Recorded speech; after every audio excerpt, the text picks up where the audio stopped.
মানুষ একটা আজব প্রাণী। বলবেন কেমন প্রাণী? একটা গাছে পাতা থাকে, তো একটা পাতা ঝরে গেলে বা পড়ে গেলে দেখবেন ওই পাতাটা 10 দিন কিন্তু সামনে দেখা যায়। আর মানুষ ঝরে গেলে 2 ঘন্টাও রাখতে চায় না, বুঝেছেন? একদম রেল লাইন দিয়ে হাঁটা শুরু করেছি, বুঝেছেন? 3 কিলোমিটার হাঁটে যাও এই শুধু ওই রেল লাইন দিয়ে। পাকা রাস্তা আছে, তো রাস্তাটার এমন অবস্থা, বুঝছেন, গাড়ি তুটি যাওয়ার জন্য একদম নষ্ট হয়ে গেছে রাস্তা। তো যাই হোক, আমি যে জন্য যাচ্ছিলাম, আমার ফুফাতো বোনের বিয়ে হয়েছে।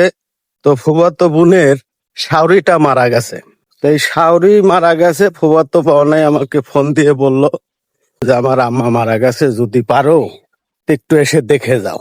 এখন 3-4 কিলো যদিও কষ্ট করে হেঁটে যাওয়া লাগে, আমি আর থাকতে পারলাম না। এই যে রওনা দিছি, এটা হলো মাঝপথ। 2 কিলো পিছনে রেখে চলে আসছি, আর 2 কিলো সামনে আছে। আলহামদুলিল্লাহ, দোয়া করবেন আমার মাইমার জন্য। আল্লাহ যেন এই রমজান মাসে, মারা গেলে কি হবে আমি জানি না, এই রমজান মাসে মারা গেছে। আজকে হলো 8ম রোজাতে। তো সবার কাছেই আমার মাইমার জন্য দোয়া চাই। সবাই একটু আমার মাইমার জন্য দোয়া করবেন।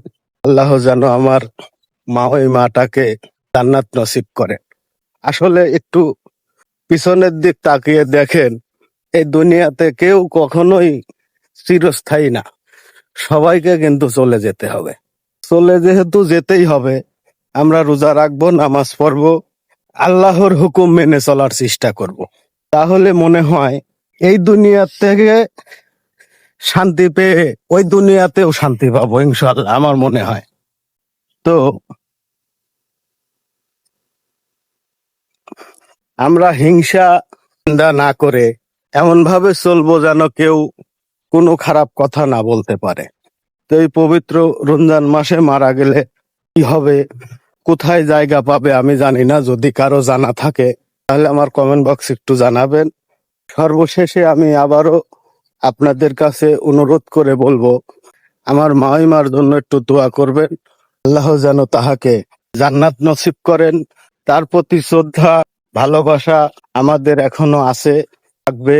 সেই সাথে দোয়া করবেন আমার সেই ফুফাতো বোন এবং বোনের স্বামীকে। আল্লাহ যেন ওনাদেরকেও ধৈর্য ধরার তৌফিক দান করেন। আল্লাহ ওনাদেরকেও যেন ধৈর্য শক্তি বাড়িয়ে দেন।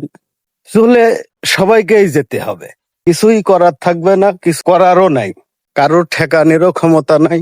তাই চলে সবাইকে যেতে হবে, একদম চলে যাব, কিছুই করার নাই। তো ভালো থাকবেন, পাশে থাকবেন ইনশাল্লাহ।